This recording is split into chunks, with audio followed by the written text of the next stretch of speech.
So I am standing in front of a brand new project truck, but the only problem is I have no idea exactly what I want to do with it. I kind of bought it on a whim, to be perfectly honest. As of Monday, it's Friday right now, as of Monday, I was not planning on buying anything. I dropped off the AT4 at the dealer to have them repair an oil leak on the rear axle. I dropped off the step side at the wrap place, and then I was kind of like without a vehicle because I have the ugly truck, but it was snowing. So I was like, well, I can't really drive the ugly truck in the snow. And so I'm like, I kind of need like a, I guess that would be like a fourth vehicle. My wife has one, so that's 5. But this is actually her fault, and I'll explain why. She wants to learn how to drive a manual transmission. I learned how to drive stick shift when I was probably about 8 or 9 years old, to be perfectly honest, with zero exaggerating. I grew up on a farm in rural Maine, and we had horses, so we had to do haying, and then we had, we heated our house with firewood, so we had a bunch of trees on the property, so I was always driving tractors or trucks or something just to kind of help out and do work around the farm. The first vehicle that I learned to drive, like vehicle, not a tractor, was my dad's 95 Nissan single cab V6 manual transmission long bed truck. It was like a really weird option truck. He always picked out these like random work vehicles, but it had a V6 and it was a manual transmission. So that's what I learned to drive in. It was a mini truck, and the vehicle that we have is also a mini truck right here. A few years after that, my first daily driver was also a 95 Nissan. It was not a manual transmission, it was an automatic. But the other day when my wife and I were talking, she's like, well, someday we want to buy her a 911 Porsche, but she doesn't actually know how to drive a manual transmission. We want to get a manual transmission sports car, even though like the PDKs, yeah, they're real fast and all that good stuff, but there's just something about shifting your own gears. And I want her to learn, and she doesn't want to learn on a nice vehicle. She wanted me just to go out and buy some cheap, inexpensive car so she could learn how to drive a manual transmission, then we could sell it. But you guys know how that goes. You find a project and then you kind of become attached to it. So I went on to KSL and I just kind of filtered all cars for sale by manual transmission. And there's a bunch of cheap Mustangs on there, and I've had Mustangs before, and the new Edge ones, like 99 to 04. The interiors are kind of like, all the ones in the price range that I wanted to spend, they were just shot. So I was like, I don't really want to get one of those. So there's, of course, all like, the STIs and Evos, and I wouldn't necessarily mind one of those, but they're pricey. Like, I wouldn't want to get just a base WRX. So I just kept scrolling until I found something that kind of caught my eye. And as soon as I saw it, I knew I had to have it. So here we go, guys. Here is the brand new project truck for this channel.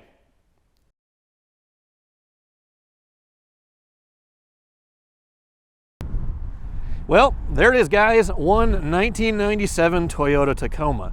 Definitely a mini truck. It's kind of lowered, and I love the stance of it. And to be kind of honest, I think the whole reason why I actually bought this truck in the first place are the wheels and tires that are on it, and I guess the stance. But the wheels are from a 97 or 8 Mustang, somewhere in there. It's a 17-inch.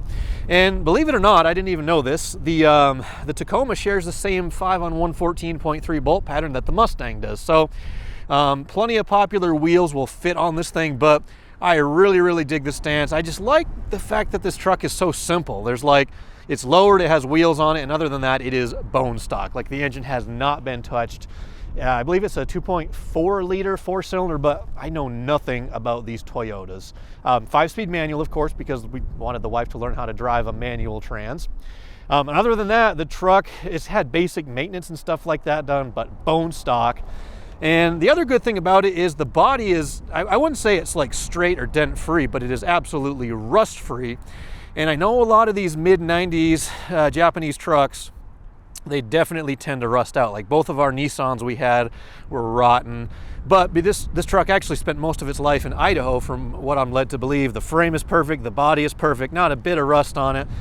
But yeah, it does have its fair share of dings and dents. Like, I don't know if you can see these on camera, but like here somebody had the hood off and they put a longer bolt in it and kind of put a little reverse divot there. And that's just kind of the overall condition of it. Like, the paint's in fairly good shape, a little bit dented up, like probably someone bumped into something at some point. The bumper's kind of pushed in. I think these are like aftermarket headlights. They really, really suck at night, to be honest. But yeah, there it is. It's a little mini truck. Cannot stand the tint on there. That's going to be coming off right away.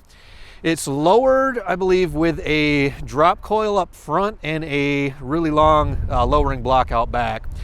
And it rides sort of, kind of rides wonky, to be honest. Like, you go over a bump on the highway and the truck kind of like pitches to one side. And I think part of the reason for that is, or part of the reason anyways, because when you look at it from the front, it's actually sitting kind of cockeyed. The driver's side is a little bit lower.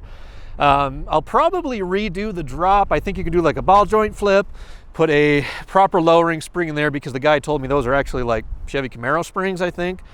I'll probably put a drop leaf in the back so I don't have to have such a tall block, because it's a 5-inch lowering block out back. But yeah, this is it, guys. 4-cylinder, bone stock, 0 horsepower, 5-speed manual. It's definitely like a gas saver. I think I bought it on Tuesday night. It's now Friday afternoon, and I've been driving it around this whole time, and I only used half a tank of gas, which is definitely awesome in these, you know, these conditions. The gas prices are just gone through the roof. So it's a good gas saver. It's a solid little truck. Leaks a little bit of oil here and there, but I have no idea what to do with it.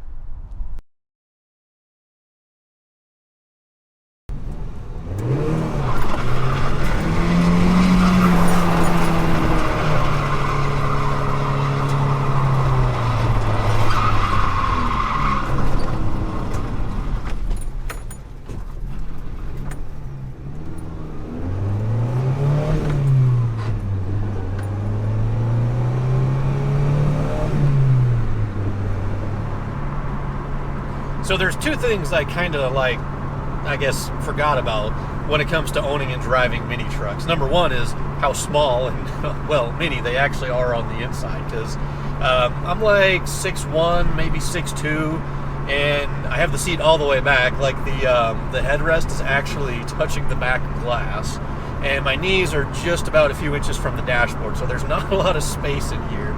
And I kind of have to like hunch over a little bit just to get everything to fit. So it definitely hurts my lower back. Like if I was going to drive this thing for a long, long time, you kind of have to like scooch back a little bit, I guess. But mini trucks are all about, you know, fuel efficiency, and apparently I'm not driving fast enough for those people. But yeah, you know, just they're small trucks. They're meant for hauling, for running around, and it's kind of spunky for what it is. It's a little 4-cylinder. I don't know, there's really not much else to say about it other than that. The other thing, I guess you could say, is how not quick it is. I actually just, it's later in the afternoon now, I just got back from picking up the step side from the wrap place, and I got onto it a couple of times, and having all-wheel drive from a dead stop, like, huge improvement. But now we're contrasting that with a truck that's like, I bet this doesn't even make 100 horsepower at the wheel. So, spunky for what it is, but definitely not quick. I've actually tried doing a few burnouts with it, and it'll kind of spin the tires if you pop the clutch in first gear, but that's about it. Although, I did bring the draggy along because I am curious to see how quick or how slow this actually will do a 0 to 60, because my prediction is that it'll actually cover an 1/8 mile before it actually gets to 60 miles an hour. So, let's find a clear spot and find out. Here we go.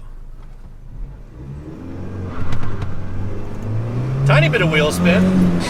Ooh. Oh yeah, the transmission grinds most of the gears. Super slow shifting. All right. 12.13 seconds to 60, and yeah, I was right. It covered the 1/8 mile in 11.8 seconds. So, yeah, she's not going to win any races, but probably gets the most fuel mileage out of anything that I own, so that's pretty cool.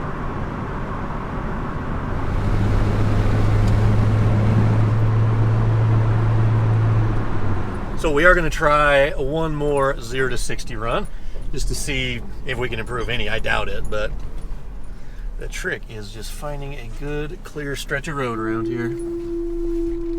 And the good thing is, because the truck is so slow, I didn't actually have to go down to Mexico for this.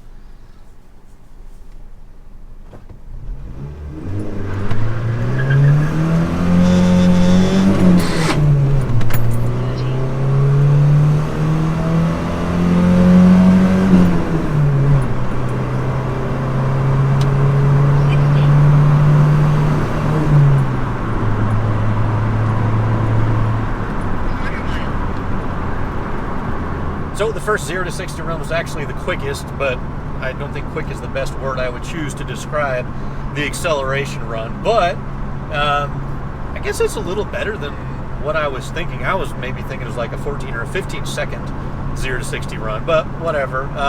You probably heard the transmission, it grinds really, really bad when you try to get into second gear, and a tiny bit when you get into third. I think the synchros were probably shot. The truck's got 254,000 miles on it. But the real question is, what am I going to do with this truck? And I actually don't know the answer.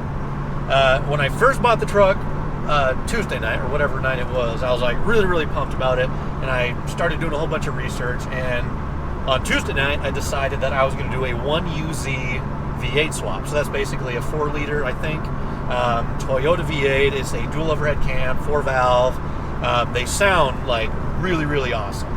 And, you know, kind of keep it all Toyota. So find a different manual transmission, maybe like one of those CD009, I think, transmissions from like a 350Z, which I guess that's not Toyota.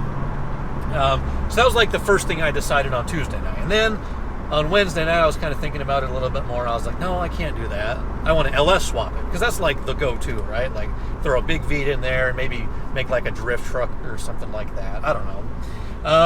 And then on Thursday, yesterday, I was thinking about it a little bit more, and I was like, I don't know if I even want to mess with the truck. I'll just, like, there's a few things I have to do before or if I decide to sell. Like, I'm going to redo the suspension, because it's kind of, I don't like how it is right now.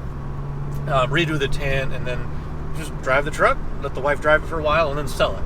And then this morning, I was like, maybe I should LS swap it. And then now, this afternoon, I'm like, I probably want to 1UZ swap it. So I have honestly no idea what I want to do with this truck.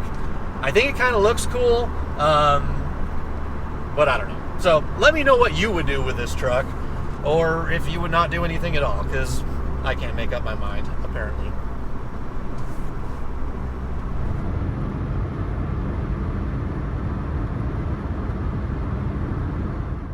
So we're back at the shop. We have the Tacoma sitting outside, kind of where it belongs. We have the step side. I just washed it up. It's back in the shop. It is looking really, really bright, and I can't wait to do like the official unveil and show you guys what it looks like and what color I chose. But I don't know if you can see that reflection or not, but that might be a giveaway. You probably guessed it by now anyway, but I can't wait to show you like the official color and the graphic and all the stuff that I did.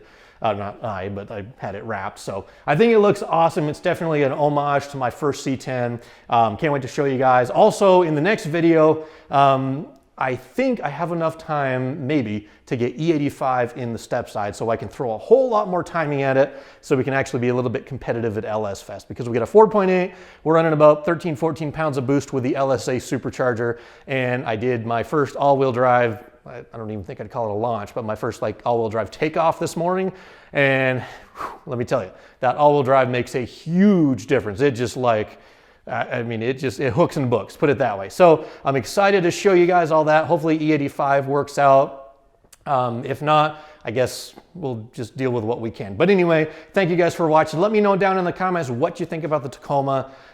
Maybe I'll try to put like a poll up after this video. And I guess the three options would be like, do I swap in a 1UZ? Do I swap in an LS, which is probably going to be like the most popular choice, or maybe we turbo the 4-cylinder, or maybe, let's see, fourth option, sell the truck and you guys never have to see it again. So it wasn't really intended to be a project, but you know how that goes. Can't make up my mind. Thank you guys for watching. I do appreciate it. We will catch you again in another couple of days.